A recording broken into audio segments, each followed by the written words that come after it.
जहाज, अमेरिकी तैयारे, अमेरिका की इमदाद, सब कुछ इस्तेमाल हो रहा है, लेकिन अमेरिका कह रहा है कि जी मैं इस वाक़े में किसी सूरत में भी ईरान के खिलाफ नहीं जाऊंगा। बात कर ली जाए इजरायली तनाज़ुर से मुताल्लिक। इजराइल का जवाबी हमले का फैसला ईरानी जौहरी तंसीबात के लिए खतरा पैदा हो। पाक फौज की सरबराह जनरल आसिम मुनीर ने कोर कमांडर्स को दहशतगर्दों को किसी भी जगह फाल ना होने देने की हिदायत कर दी। भाई गजा के अगर जवान, गजा में जंग, आजादी की जंग लड़ने वाले अगर एक अटैक करते हैं, उसका इंजाम यह मिलता है कि वहां पे 50,000 से ज्यादा लोग शहीद हो जाते हैं। तीसरी जंगे अजीम की बातें होती रहीं कि तीसरी जंगे अजीम का आगाज हो चुका, 2 ब्लॉक्स में दुनिया बढ़ती हुई दिखाई दे रही थी। नमस्कार दोस्तों, जब ईरान ने इजराइल पर हमला किया था तो पाकिस्तानी काफ़ी ज़्यादा जश्न मना रहे थे, लेकिन अब पाकिस्तानियों को सारी बात पता चल चुकी है कि ईरान ने किस तरह से पाकिस्तान सहित पूरी मुस्लिम दुनिया को बेवकूफ़ बनाया है, क्योंकि ईरान चाहता है कि वो मुस्लिम उम्मा को लीड करे। यही कारण है कि पाकिस्तानियों का कहना है कि जिस तरह से ईरान ने इजराइल पर हमला किया था, उसने पूरी तरीक़ा से इजराइल को बता दिया था कि वो इस समय इजराइल पर हमला करने वाला है। लाख से ज्यादा लोग जख्मी हो जाते हैं, कई लाख लोग बेघर हो जाते हैं, मसाजिद से लेकर घर, अस्पताल से लेकर स्कूल, कोई चीज महफूज नहीं रहती। तो उनको यह सजा मिलती है कि आपने इसराइल के खिलाफ किया और एक मुल्क इसराइल के खिलाफ जा रहा है, उसके बाद सब कुछ खत्म हो जाता है, हाँ बिल्कुल ठंड हो जाती है और अब दोबारा इसराइल को, एक मजलूम रियासत इसराइल को, जनाब इसराइल पर हमला हुआ, ये सारा एक ड्रामा करके दिखाया जाएगा। मैंने तो आज सारा दिन, मैंने भी कल बड़ा जोश में था, मैं भी बड़े कर नारे लगा रहा था, लेकिन आज जब मैंने पूरी स्टडी की, एक एक चीज निकाली, तो इससे यह चीज साबित हुई कि भैया ये नूरा कुश्ती थी और ऐसी कुश्ती थी जिसमें सब कुछ तय था। और इस तय होने के बाद सबसे बड़ा जो इसमें नुकसान हुआ वो गजा का हुआ, मजीद नुकसान जो हुआ वो गजा का हुआ। आप कहते हैं कि ठीक है जी फलां की इमदाद की, फलां की इमदाद की, भाई मैं तो यही सवाल कर रहा हूं ना कि इस सारे मामले मदद तो ये थी कि उस वक्त जब गजा के मासूम बच्चे बिलक रहे थे, जब वो रो रहे थे, जब वो पुकार रहे थे, उस वक्त किसी को ख्याल नहीं आया। उस वक्त तमाम की तमाम गुफ्तगू जो थी, वो तमाम की तमाम जो चीजें थी, वो सिर्फ एक धमकियों तक थी। डिजिटल अगर मार्केटिंग की आप मार्केट देखें तो वो क्रैश कर गई और आने वाले दिनों के अंदर ईरान की तरफ से अब ये भी धमकी है कि अगर आप हमला करेंगे तो हम फिर से हमला करेंगे, और इजराइल हमला करने के लिए अभी भी तैयार है। तो आप क्या समझते हैं कि इस पूरे सिनेरियो में पीछे कहानी असल में क्या है, क्या मकासद थे, ये देखने के ज़रूरी है। लबनान से और सीरिया से और इराक से और ईरान से इस हमले का आगाज़ किया गया और इसमें ड्रोन और मिसाइल जो है 331 मिसाइल जो है वो दागे गए। इसमें भी कोई शक नहीं है कि इसके अंदर काफ़ी जो डैमेज है वो कि खुद इसराइल के जो जनरल हैं, जिनका अभी BBC अपना CNN पे इंटरव्यू आ रहा था, तो वो ये बता रहे थे कि हमारे एयरपोर्ट को नुकसान पहुंचा है, जो उनका एयरफोर्स का बेस है। और इसी तरीके से कुछ और नुकसानात जो है खुद इसराइल तस्लीम कर रहा है, लेकिन साथ ही साथ वो ये भी कह रहे हैं कि मुतअद्दद जो हमले थे उनको एयरफोर्स के जरिए, जिसके अंदर बरतानवी एयरफोर्स, जर्मन एयरफोर्स और उसके अंदर जो उनकी अपनी इसराइली एयरफोर्स है, उसने नाकाम बनाया, ड्रोन्स को मार गिराया। लेकिन काफी हद तक जो उसके अंदर अगर आप कह लें कि 70% जो है वो नाकाम बनाए, तो 30% जो है वो वहां पहुंचे भी।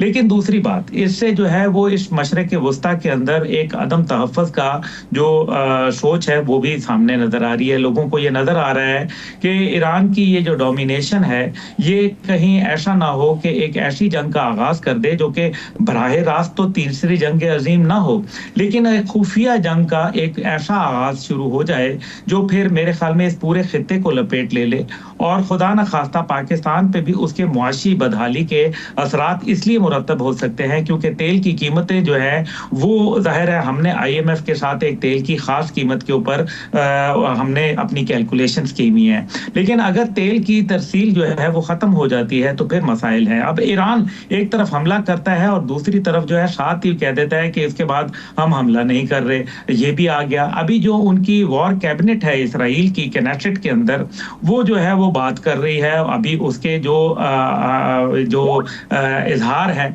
वो सामने नहीं आया, लेकिन क्योंकि वो वॉर कैबिनेट अभी महवे गुफ्तगू है, अभी बैठी हुई है जब हम बात कर रहे हैं। तो मकसद यहाँ कहने का ये है कि इसराइल को भी मालूम है कि वो इस खित्ते के अंदर कॉन्फ्लिक्ट को बढ़ाना नहीं चाहेगा, लेकिन साथ ही साथ ये है कि जिस तरीके से इसराइल की दहशतगर्दी के लिए तमाम ममालिक इकट्ठे हो गए हैं, उसके हवारी जिनमें ज्यादा मगरबी ममालिक हैं, और यही तकाजा जो है वो ईरान ने भी किया और बरतानिया, फ्रांस और जर्मनी के सुफरा को बुला के अपना एहतजाज रिकॉर्ड किया कि जनाब आपने जब हमारे सिफारत खाने पे इराक पर हमला होता है तो तब तक तो आप जो है अपनी ज़बानें से कुछ बोलते नहीं हैं, लेकिन आज जब ईरान ने ये मामला किया तो आपको जो है वो तकलीफ हो रही है। बहरहाल मेरा ख्याल है कि इस खित्ते के अंदर जो आग है वो मुझे उसके शोले भड़कते हुए नजर आ रहे हैं, क्योंकि इराक का जो मिस्र का बयान है वो बड़ा अहम है। मिस्र जो है वो ये कह रहा है कि हमने वार्न किया था कि इस मामले को संभाल लिया जाए, गजा के अंदर जो सूरत हाल है, जो उसकी इंसानियत को ख़त्म किया जा रहा है, मुसलमान जो एक कत्ले आम हो रहा है जिसको जेनोसाइड का नाम किसी और ने नहीं बल्कि पाकिस्तान के निगरान वजीर आजम ने दिया था। हमारे दफ्तर खारजा की जानिब से ये बात आई थी और पूरे दुनिया में हम पहले लोग थे जिन्होंने इसको जेनोसाइड का नाम दिया। लेकिन साथ ही साथ ये है कि आज 6 महीने और 10 दिन गुजरने के बाद तकरीबन ईरान ने ये हमला किया। उससे पहले वो कासिम सुलेमानी साहब जो है जब उनको इराक के अंदर निशाना बनाया अमरीकी ड्रोन ने, तो उस टाइम पे जो है वो कोई रद्द अमल नहीं आया। उस बात को भी 1.25 साल 1.5 साल से ज्यादा गुजर चुका है और उसके बाद फिर हमने किरमान के अंदर जो है सैकड़ों ईरानियों को जो है दहशतगर्दी का शिकार भी बनते देखा। और अब्दुल्ला गुल साहब, ये सारी बातें वो हैं जो अब ज़बाने ज़दे आम है। ये सारी चीज़ें हमें पता है, सबको पता है, दुरुस्त बता रहे हैं आप, एक एक डिटेल बता रहे हैं।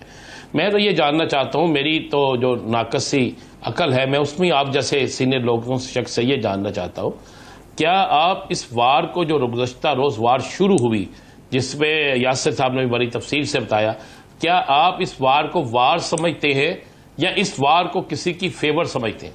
मुझे ये बता दें। नहीं, मैं ये समझता हूं कि ये कुछ एक अभी खैर तश्तबाम होगा, लेकिन ये वॉर तो नहीं है ना, सीधी सी बात है। वॉर जो होती है उसके बड़े मखसूस अहदाफ होते हैं और उसमें सीक्रेसी को नंबर 1 रखा जाता है और उसके अंदर अहदाफ जो होते हैं, अगर देखें ना, सबको पता है कि आयरन डोम जो है वो रिएक्ट करेगा, तो फिर आपने उसके मुतबादिल क्या बंदोबस्त किया था? क्या आपने ग्राउंड ऑफेंसिव लॉन्च किया? क्या आपने एयर स्ट्राइक्स की? क्या आपने जो है वो जो आयरन डोम को नाकाम बनाने के लिए कोई काम किया? तो ऐसा तो कुछ नहीं किया। तो मैं ये समझता हूं कि इससे जाहिर है गजा की मुसीबतों में जो है वो इजाफा जरूर होगा। अभी वक्ती तौर पर तो एक खुशी का वहां समा है, लेकिन आने वाले दिनों में इसराइल इसकी भड़ास जो है वो इसको जो कहते हैं कि कुमार पे बस ना चला और गधिया के निकाल दिया है। हमीद अब्दुल्ला गुल साहब 24 दौरान में 3 हमले हो चुके हैं वहां पे। जी, मैं हमले तो खैर जब 3 हमले तो गजा में हो चुके हैं।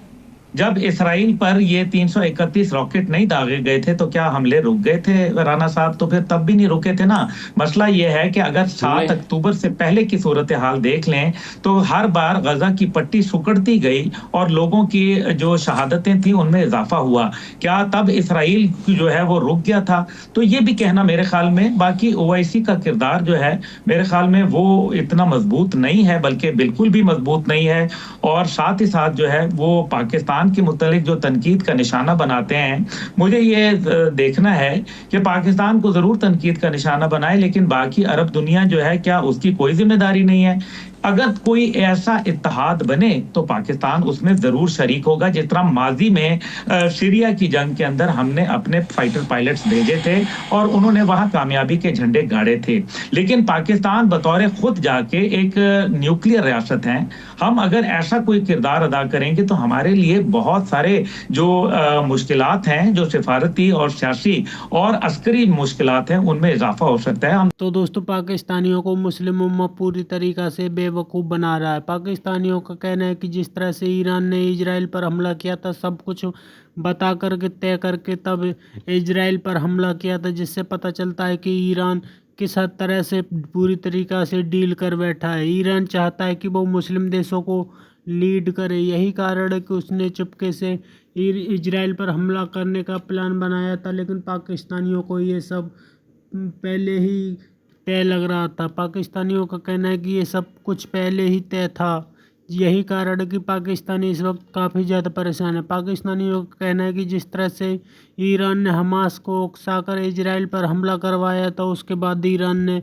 हमास को पूरी तरीक़ा से मददगार छोड़ दिया था, जिससे अब हमास पूरी तरीक़ा से बर्बाद हो चुका है। इजराइल लगातार हमले बढ़ा रहा और पूरी तरीक़ा से हमास को नष्ट करना चाहता है, जिस पर पाकिस्तानी आंसू बहा रहे, लेकिन पाकिस्तानियों के आंसू कोई सुनने को तैयार नहीं है, क्योंकि पाकिस्तान की फ़ौज की इतनी औकात नहीं है कि वो इजराइल का मुकाबला कर सके।